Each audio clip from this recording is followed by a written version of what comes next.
That brief window lasted less than 10 years and was seen to be the golden age of all life on Earth until December 7th, 2143, the Bennu event.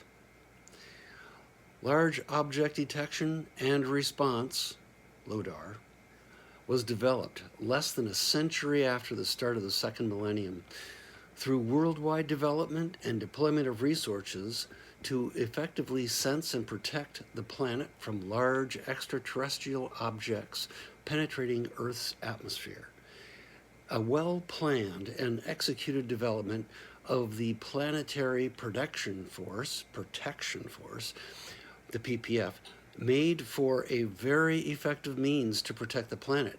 And every now and then, that's just what the PPF did. A fleet of fast response Vanguard craft based on the moon and supported by strategically located bases around the Earth provided the capability to meet objects in deep space and deflect threatening extraterrestrial objects away from Earth well before entering the atmosphere. But it was known that it might not always be adequate, and sure enough, that's what happened. An ultimate test. The worst case scenario occurred when a very large object came from an orbital path in the galaxy that had not been known for more than 150 years. What happened was not a direct collision, but a glancing blow to the atmosphere and planetary structure. Yet the effect was truly cataclysmic.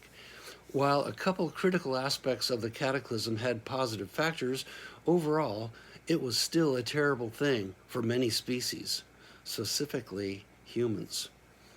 One of the positives was that most devastation occurred on the northern Eurasian continental mass, with low populations of humans and other species. Another positive factor was that the asteroid, known as Bennu, did not enter the atmosphere. This was due to the PPF using the Vanguard craft that had been developed by all human and composite structures around the world. But they only had 2 weeks to deploy until the direct hit to Earth's equator would have occurred. The asteroid Bennu had been met by a fleet of Vanguard strike vehicles of the PPF at about 1 million miles out from Earth and positioning the strike vehicles in a 700,000 mile